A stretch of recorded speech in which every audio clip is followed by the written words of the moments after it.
The individual user profiles that were expected to arrive on Google TV last month have been delayed, meaning those personalized content recommendations are, unfortunately, on hold. The company had initially said the new user profiles would arrive on Google TV last month, but Google spokesperson Ivy Hunt tells The Verge today that the profiles will now begin rolling out in the coming months. News of the delay was earlier reported by 9to5 Google.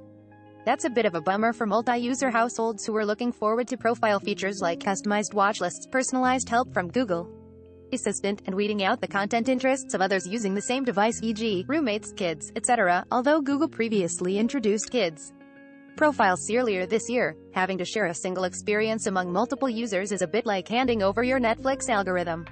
Not ideal. Google didn't offer a reason for the delay, but with any mercy, its TV experience will bring us personalized user profiles early into the new year.